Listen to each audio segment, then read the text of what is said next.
Hoy leemos el Evangelio según San Marcos, capítulo 1, versículos del 21 al 28. En aquel tiempo, Jesús llegó a Cafarnaúm, y el sábado siguiente fue a la sinagoga y se puso a enseñar.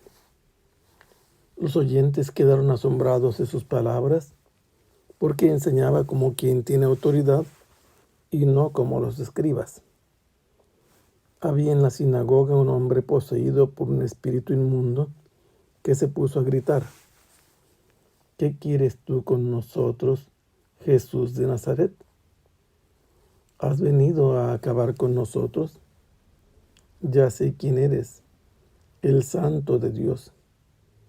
Jesús le ordenó: cállate y sal de él.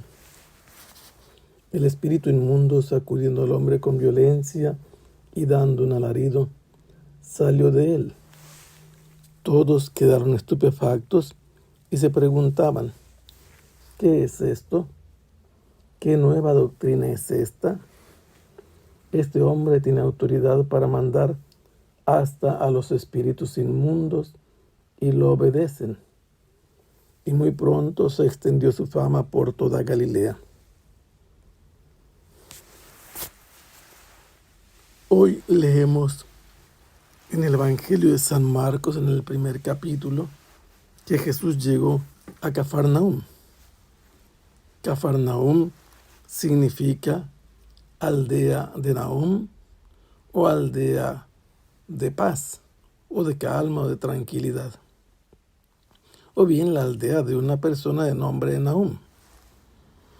Es un lugar situado en la parte noroeste del lago de Galilea, a unos pocos kilómetros, entre 5 y 6, del río Jordán, donde desemboca en el lago de Galilea y después va a salir al sur del lago de Galilea. En este sitio se encuentran los límites con la parte que pertenece a los paganos del otro lado del mar. Ahí llega gente y es una frontera en la que están destacados o destacamentados algunos militares. Por una parte, para aplicar la justicia e impedir la delincuencia; por otra, para hacer presión a los que no quieran cumplir con la ley y someterlos.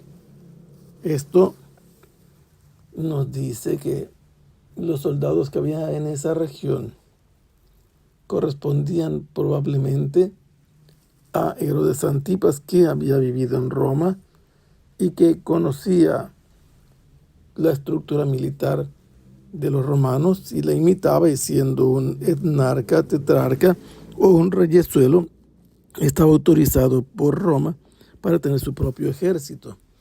Como era rey vasallo, debía también colaborar con ellos. Y sucedió que Jesús, después de haber llegado a Cafarnaúm, cuando llega el sábado, él asiste, como todo judío piadoso, cumplidor de la voluntad de Dios expresada en los 10 mandamientos, acude a la sinagoga.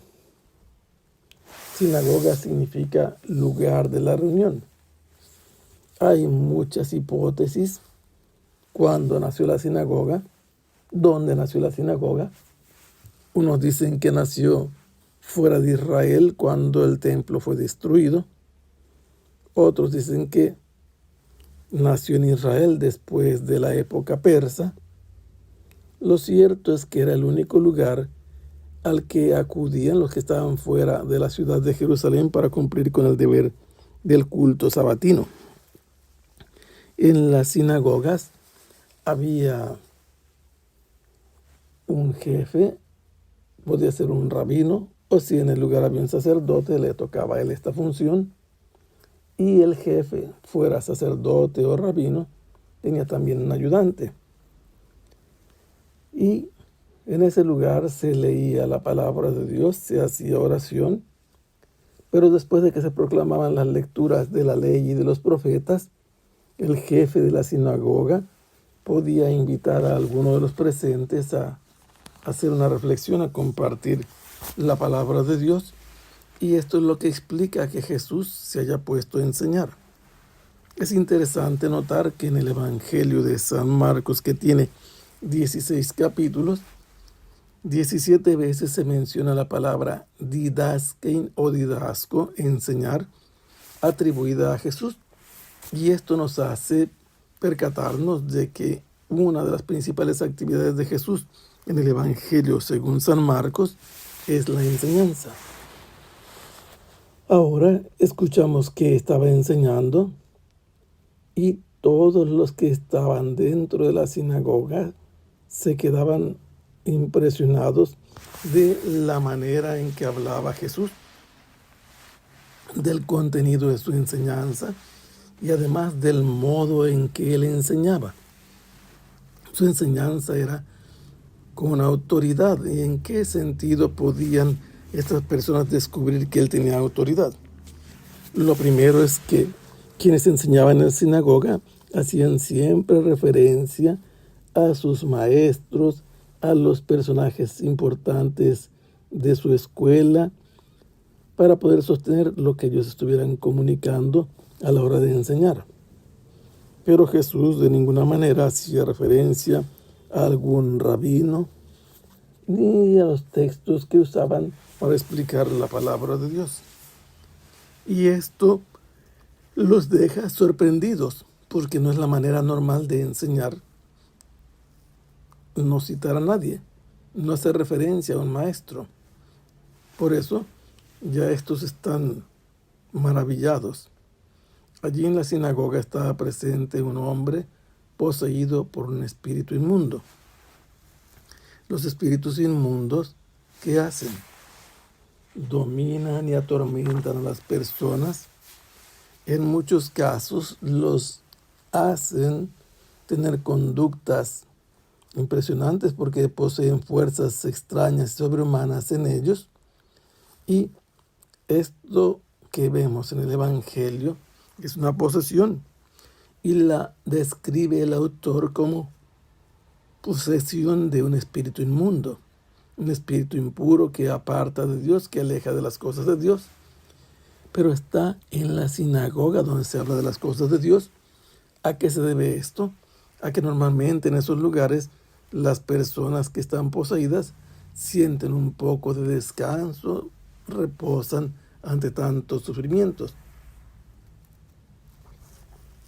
Sucedió que mientras que Jesús estaba enseñando, a través de los labios de este hombre anónimo sin rostro que aparece en esta sinagoga, resuena una voz que grita: ¿qué quieres tú con nosotros, Jesús de Nazaret?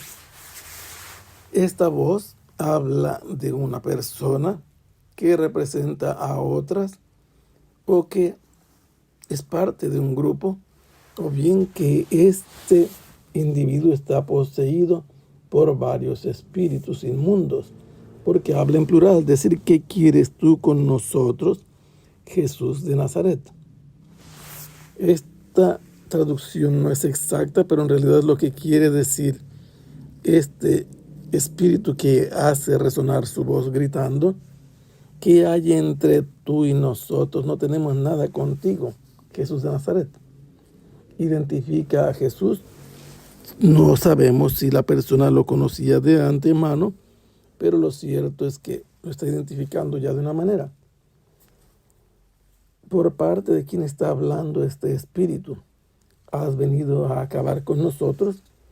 Los espíritus inmundos, que son demonios, saben que cuando venga el Mesías va a acabar con ellos. Y por eso distingue a la persona de Jesús como alguien que tiene la capacidad de acabar con ellos, pero trata de defenderse, haciendo que la gente se dé cuenta quién es Jesús. Les dice: ya sé quién eres. En este ambiente de los espíritus, quien conoce el nombre del otro tiene cierto dominio sobre él. Por eso es que le dice, yo te conozco, tú eres el Santo de Dios, que significa aquel que pertenece totalmente a Dios. Estos conocimientos son preternaturales que tienen todos los demonios, y por eso Jesús le ordena que se calle y que salga de él, y le obedece, zarandeándolo con violencia, y sale dando un alarido. Y los que están allí preguntan qué clase de doctrina es esta, porque manda a los espíritus inmundos y le obedecen. Y por esta razón la fama de Jesús se propagó por toda Galilea. Que el Señor los bendiga. Hasta pronto. Sea alabado el Santísimo Sacramento.